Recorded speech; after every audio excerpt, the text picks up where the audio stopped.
Dan akhirnya saya merasakan semua itu. Yang saya lihat yang terbesar adalah kasih.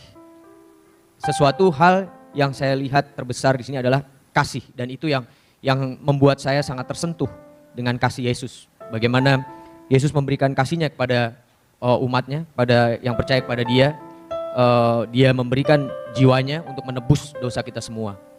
Yesus itu kan datang untuk menebus dosa manusia gitu kan, kata abang. Keimanan abang seperti itu. Saya tanya nih sama abang nih, abang sekarang punya dosa atau enggak tuh? Ada. Nah terus gunanya Yesus mati di kayu salib apa bang kalau abang masih punya dosa?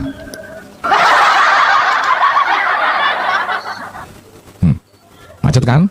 Macet apa aku bilang tuh? Macet. Maksudnya?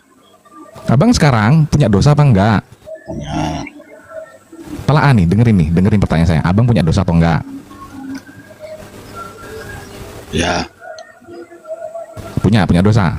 Punya. Nah kalau abang mengatakan abang punya dosa, saya tanya bang, gunanya Yesus digantung di kayu salib itu ngapain bang? Cosplay dia atau gimana nih? Untuk menebus kita manusia dari dosa. Lah, tapi abang bilang punya dosa. Terus jadi ditebus nggak sih abang nih? Iya, tujuannya Yesus datang. Cosplay kurasa bang tujuannya datang bang. Karena abang bilang tadi punya dosa kok. Yang percaya dengan kedatangan Yesus, dosanya telah ditebus.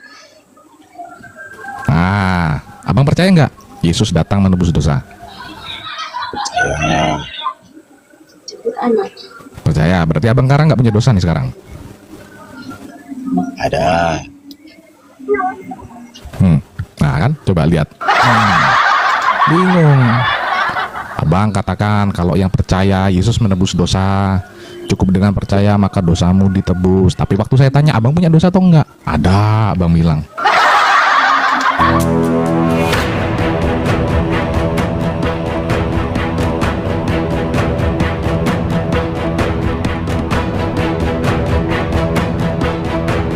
Assalamualaikum warahmatullahi wabarakatuh. Teman-teman, berjumpa kembali di Bintang Mu'alaf Channel. Mudah-mudahan kita semua selalu sehat walafiat di dalam lindungan Allah Subhanahu wa Ta'ala. Kesempatan kali ini kita akan tampilkan sebuah kesaksian yang spektakuler dari seorang murtadin, yaitu Lukman Sardi. Bagaimana sehingga Lukman Sardi ini hingga akhirnya murtad, berpindah dari agama Islam ke Kristen. Apakah yang menyebabkan Lukman Sardi ini murtad? Teman-teman, mari kita simak videonya. Pak Hengki atau bukan karena teman-teman yang lain, tapi karena Tuhan Yesus mau saya berada di sini untuk memberikan kesaksian. Amin.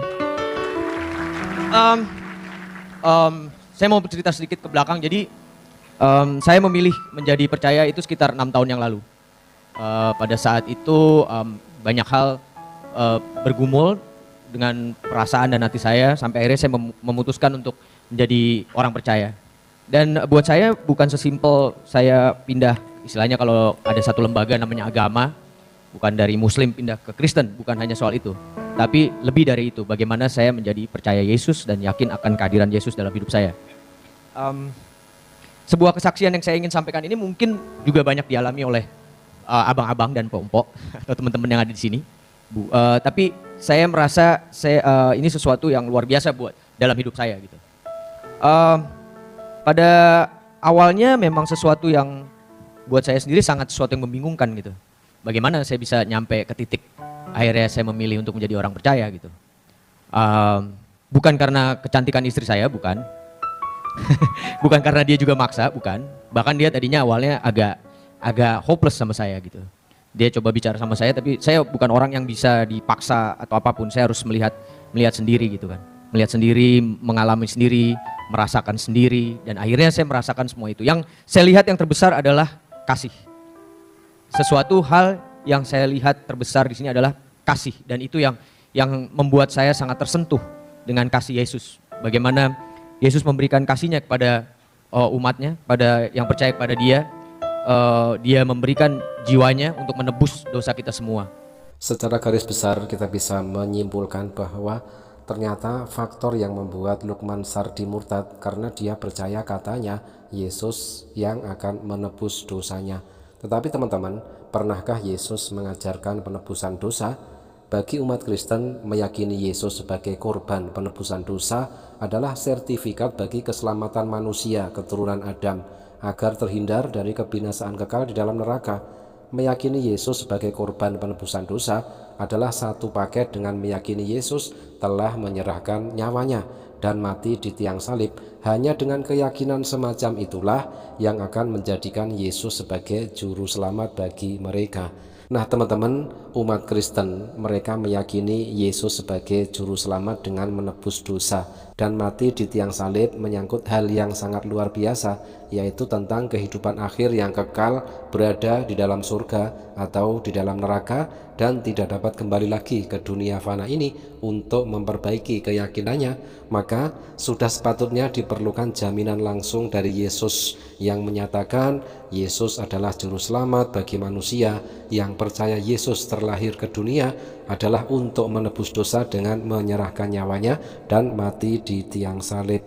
Nah teman-teman, itulah ya doktrin yang diterima oleh Lukman Sardi sehingga Lukman Sardi ini menjadi murtad. Tetapi teman-teman, benarkah Yesus mengajarkan penebusan dosa dan bagaimanakah keselamatan menurut Yesus? Sebelum masa dakwah Yesus, yaitu yang oleh orang-orang Kristen disebut sebagai zaman Taurat, orang-orang zaman Taurat mengenal ajaran keselamatan adalah dengan mempercayai Allah sebagai Tuhan satu-satunya, sebagai juru selamat satu-satunya, dan sebagai penebus satu-satunya. Kita tengok ayatnya, ada tertulis di dalam Yesaya 45 nomor 21, bukankah aku Tuhan? Tidak ada yang lain, tidak ada Allah selain daripadaku, Allah yang adil dan juru selamat, tidak ada yang lain kecuali aku. Ada lagi di dalam Yesaya 49 nomor 26, supaya seluruh umat manusia mengetahui bahwa aku Tuhan adalah juru selamatmu dan penebusmu yang maha kuat, Allah Yakub. Ada lagi tertulis di dalam Hosea 13 nomor 4, tetapi aku adalah Tuhan Allahmu, sejak di tanah Mesir engkau tidak mengenal Allah kecuali aku, dan tidak ada juru selamat selain dari aku. Nah teman-teman, mereka sama sekali tidak pernah diajarkan tentang penebusan dosa. Mereka sama sekali tidak pernah diajarkan tentang adanya dosa warisan yang pernah dilakukan oleh Adam. Nah, satu-satunya jalan keselamatan adalah dengan meyakini bahwa Allah adalah Tuhan satu-satunya, juru selamat satu-satunya, dan sebagai penebus dosa satu-satunya, atau sebagai Tuhan yang maha pengampun satu-satunya. Nah teman-teman, kita akan melihat fakta dari seorang mu'alaf yaitu Bang Ton yang ketika berdebat dengan seorang pendeta tentang penebusan dosa. Benarkah Yesus telah menebus dosa-dosa umat Kristen? Saya yakin jika saudara Lukman Sardi melihat perdebatan ini, maka saya jamin Lukman Sardi akan menyesal telah murtad masuk ke agama Kristen. Sang pencipta ya, bukan saya tetap pencipta pun siapa juga. Oh, nggak layak bang, makanya Yesus nebus dosa kan? Bang Ton, Layak, betul. Bang Ton,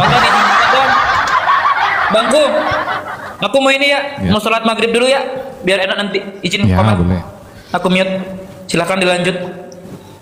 Kalau tidak layak, kenapa diikuti sebagai pemimpin begitu loh? Iya bang, yang layak kan cuman Yesus karena Yesus yang nebus dosa, betul? Betul. Nah sekarang yang jadi pertanyaan, abang ikut Yesus apa nyembah Yesus nih? Ikut Yesus, nyembah Yesus. Oh ikut sekaligus nyembah gitu kan ya? Yo, Apa yang abang yo, ikutin yo, dari Yesus? Yoi, ajaran Yesus. Ajaran yang mana? Ajaran dari Bapa. Ajaran Yesus adalah ajaran Sang Pencipta. Apa itu? Ajaran Yesus adalah ajaran Sang Pencipta. Ajaran apa? Ajaran Yesus yang saya suka itu sampai sekarang itu kasihilah sesamamu manusia.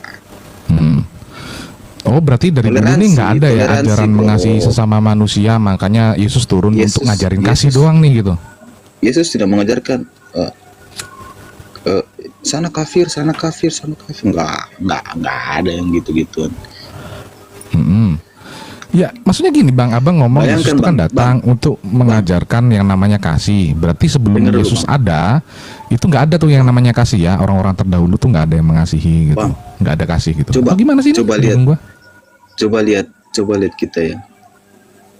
Walaupun kita diludahi di Yahudi atau di Israel sana, tetap kita tidak ada kebencian. Oh, nggak gitu sih bang. Cuman abang naik ke sini udah kelihatan sekali kebencian abang tuh dari tadi tuh. Oh, tidak dong. Lihat tuh abang datang, kenapa Kita- Muhammad memukul Aisyah? Wih, kasih kali bang Ya kan? bahasa abang bang. Karena pertanyaan. Tidak Nggak ada yang lain nih bang, nggak ada yang Terus lain yang kita bilang, ditanyain tuh. tidak ada pendeta kita bilang, oh Yahudi itu begini, Yahudi itu begitu. Ya, tidak pernah bang. Kalian itu apa ya Atau- namanya bang ya? atau Orang-orang di- yang hanya gereja-gereja. pandai bermain kata. Karena ketika di Anda gereja. ditanyakan tentang konsep ketuhanan pun kalian nggak pernah konsisten. Nah itu Atau di buktinya. gereja-gereja, bang. Kalau di gereja ada pendeta yang menyebut agama lain, wah, saya langsung maju bang ke depan bang. Karena itu bukan ajaran Yesus bang. Kalau abang berani, Ya buktinya kalian naik ke sini, lu nanyain tentang Abang berani? agama Islam. Terus abang berani lu nggak? ngomong kayak begitu cerita, oh nggak pernah kami ngomongin agama lain. Itu kelihatan kali abang jujur kali nih bang. Bukan bertanya. Jujur kali abang. Kan di Komal. Mumpung ada Komal hiburan. Iya. Nah itu kan Hiburan. abang mengatakan agama itu sebuah hiburan. Ya emang kalian kayak begitu. Udah kelihatan Kan sekali Komal ajaran kalian. bang.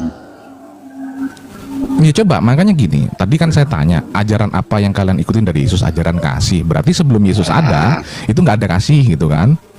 Betul nggak? Ada. Nah terus apa yang dibawa sama Yesus nih? Apa yang dibawa? Apa yang dibawa sama Yesus? Apa yang diajarkan sama Yesus? Kalau kau mengatakan sebelum ada Yesus sudah ada kasih, terus Yesus ngajarin apa nih? Sebetulnya Yesus ini ke dunia tuh ngajarin apa sih sama abang? Apa yang abang ikutin dari Yesus? Banyak bang. Sebutkan Yesus banyak tidak- itu yang mana aja nih? Yesus tidak menyuruh umatnya, pengikutnya untuk membenci. Yesus mengajari kita umatnya mengasihi. Yesus mengajari kita umatnya tidak ikut perang-perang begitu. Ada bang. Apa itu bang? Yesus datang mengajari umatnya untuk tidak membenci. Oh berarti sebelum ada Yesus orang-orang semua saling benci. Oh Yesus mengajarkan untuk mengasihi, berarti orang-orang sebelum Yesus datang itu tidak mengasihi. Oh Yesus mengatakan apa? Tidak mengajarkan untuk perang. Oh berarti orang-orang sebelumnya perang semua nih. Makanya Yesus ngajarin untuk jangan perang gitu. Nyambung nggak sih bang nih bang jawaban abang gitu? Saya mau tanya ajaran apa yang dibawa Yesus gitu loh? Yang abang terapkan, yang abang contoh dari Yesus.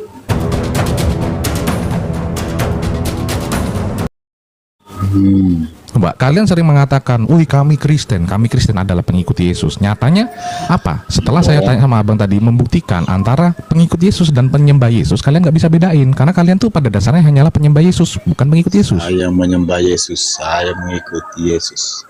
Iya, makanya aku tanya apa yang kau ikutin dari saya- Yesus? Ayo, Tapi itu saya apa? jujur bang, belum 100% mengikuti Yesus karena masih ada dosa saya bang.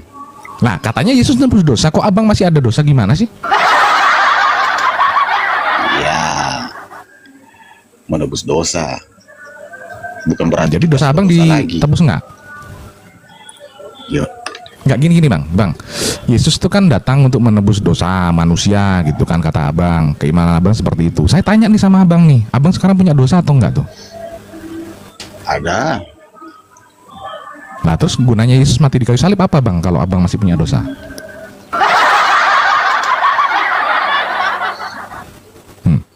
Macet kan? Macet Maksudnya? apa aku bilang tuh? Macet. Maksudnya? Abang sekarang punya dosa apa enggak? Punya. Telah nih, dengerin pertanyaan saya. Abang punya dosa atau enggak? Ya, Punya dosa. punya. Nah kalau abang mengatakan abang punya dosa, saya tanya bang, gunanya Yesus digantung di kayu salib tuh ngapain bang? Cosplay dia atau gimana nih? Untuk menebus kita manusia dari dosa. Lah, tapi abang bilang punya dosa, terus jadi ditebus nggak sih abang nih? Iya, tujuannya Yesus datang. Cosplay ku rasa bang tujuan dia datang bang. Karena abang bilang tadi punya Siapa? dosa kok. yang percaya dengan kedatangan Yesus, dosanya telah ditebus. Abang percaya nggak Yesus datang menebus dosa? Percaya. Percaya. Berarti abang sekarang nggak punya dosa nih sekarang? Ada. Nah kan, coba lihat. Bingung.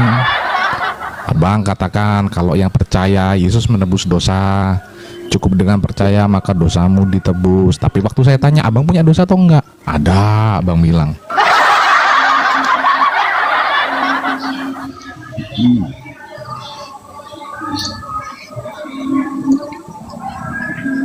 Coba bang, abang selesain dulu lah teka-teki itu bang. Jadi sebetulnya Yesus kalau memang menebus dosa, harusnya abang nggak punya dosa. Itu kalau abang nggak punya dosa, ngapain abang masih di dunia bang? Kan orang nggak punya dosa udah auto masuk surga tuh kan. Ngapain masih di dunia bang? Abang pulang aja ke rumah bapak sekarang.